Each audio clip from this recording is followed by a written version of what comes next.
Thank you. നിങ്ങൾ എല്ലാവരോടും പറയും. So happy as an audience, as a Lalatan fan, as a sleeper cell fans. Thank you so much. ഇതാണ് സുനിലേട്ടൻ്റെ ആയിരുന്നു ഇതിൻ്റെ കഥ.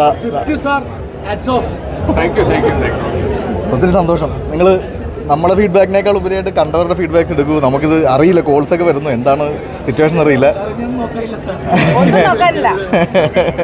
അപ്പം കൊലത്തൂക്ക്.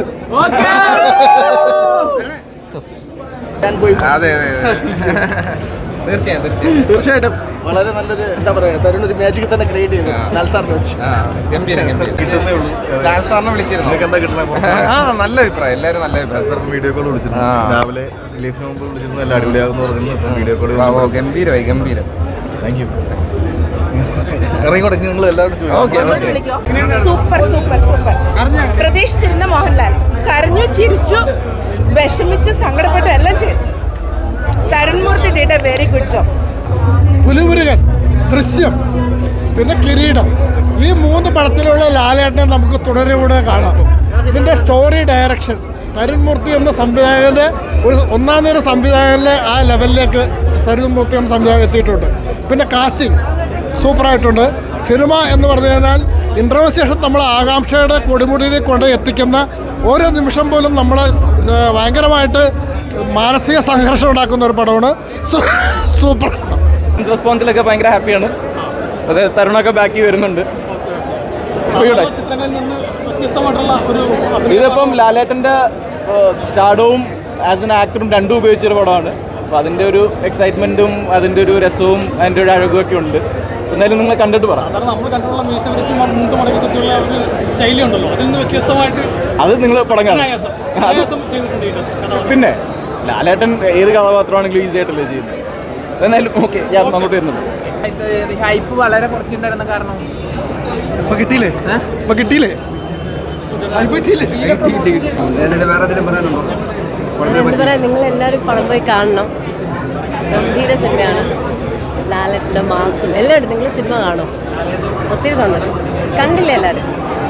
കണ്ടില്ലേ പടം? കാണണം. അപ്പോൾ എന്തായാലും കാണും. ഞാൻ കൂടുതൽ പറയാം. ഓക്കെ, അപ്പോൾ പടം കാണും.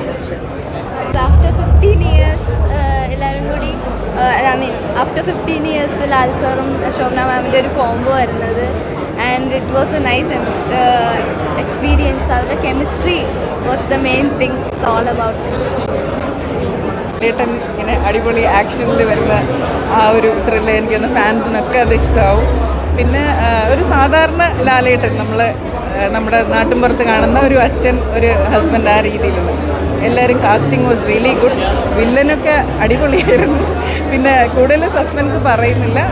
സിനിമ എല്ലാവരും തിയേറ്ററിൽ വന്ന് കണ്ടാൽ മനസ്സിലാവും. തരുൺ മൂർത്തി സാറിന് എന്തായാലും ഒരു വലിയ കൺഗ്രാറ്റ്സ്. കാര്യം പുള്ളി ഒട്ടും പ്രതീക്ഷ തന്നില്ല. സാധാരണ ഞാൻ ശരിക്കും വന്നതൊരു സിമ്പിൾ ഒരു ഫാമിലി എൻ്റർടൈനർ കണ്ടിട്ട് പോകാമെന്ന് വിചാരിച്ചിട്ടാണ്. വന്നു കഴിഞ്ഞപ്പോഴത്തേക്കും സെക്കൻഡ് ഇൻ്റർവെൽ ആയപ്പോഴത്തേക്കും പുള്ളി പറഞ്ഞതൊന്നുമല്ല സിനിമ. ഭയങ്കര ഡിഫറെൻ്റ്. അപ്പോൾ ഇവിടെ വന്ന് അത് എക്സ്പീരിയൻസ് ചെയ്താൽ മാത്രമേ അറിയുള്ളൂ. എന്തായാലും congrats to the whole team. Cinema Tarun Murthy എന്ന ഡയറക്ടർ ചെയ്തിട്ടുണ്ടെന്നുണ്ടെങ്കിൽ അദ്ദേഹം ബ്രില്യൻ്റ് ഡയറക്ടർ തന്നെയാണ്. അതുപോലെ തന്നെ BGM, അതുപോലെ തന്നെ സ്റ്റണ്ട്, നമ്മുടെ ശോഭനയും ലാലേട്ടനും വന്ന 20 വർഷത്തിന് ശേഷം വന്ന ആ ഒരു കോംബോ വർക്കായിട്ടുണ്ട്. അതുപോലെ നമ്മുടെ പല സിനിമകളുടെ റെഫറൻസിനകത്ത് ഉൾപ്പെടുത്തി ഒരു കോമഡി ആയിട്ട് ചെയ്തിട്ടുണ്ട്. അടിപൊളി പടമാണ്, ഗ്യാരണ്ടി ആയിട്ട്. പക്ഷേ മോഹൻലാലിനെ ഞാൻ വെച്ച് സ്റ്റണ്ടില്ല എന്നാണ് ഞാൻ സിനിമയിൽ വിചാരിച്ചത്. ഇതൊരു കുടുംബ ചിത്രമാണെന്ന് വിചാരിച്ചു. പക്ഷേ കുടുംബ ചിത്രത്തിന് മുകളിൽ ഒരു ഒറ്റ സ്റ്റണ്ട് കൊണ്ട് മോഹൻലാൽ എന്ന നടൻ എന്താണോ നമ്മൾ പ്രതീക്ഷിച്ചത് ആ ഒരു സ്റ്റണ്ട് കൊണ്ട് മാത്രം ഈ സിനിമയെ മുഴുനീള സിനിമയാക്കി മാറ്റി. അതാണ് മോഹൻലാൽ എന്നുള്ളത് തെളിയിച്ചിരിക്കുകയാണ്.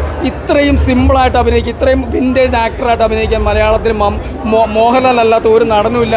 മമ്മൂക്ക ഉണ്ട്, പക്ഷേ അതൊരു മെത്തേഡ് ആക്ടിംഗ് ആണ്. പക്ഷേ മോഹൻലാൽ എന്ന് പറയുന്നത് സിമ്പിളായിട്ട് അഭിനയിക്കുന്ന ഒരു നടനാണ്. എനിക്ക് വളരെയധികം ഇഷ്ടപ്പെട്ടു. ഈ സിനിമ നിങ്ങൾക്ക് ഗ്യാരണ്ടി ആയിട്ട് തിയേറ്ററിൽ വന്ന് കാണാം. തരുൺ മൂർത്തി എന്ന ഡയറക്ടർ ഒരു അഭിനന്ദനം അറിയിക്കുകയാണ്. നല്ല സിനിമയാണ്, ഗ്യാരണ്ടി ആയിട്ട് നിങ്ങൾക്ക് തിയേറ്ററിൽ തന്നെ ഒന്ന് കാണാം. അടിപൊളിയാണ്, ഒരു രക്ഷയില്ല.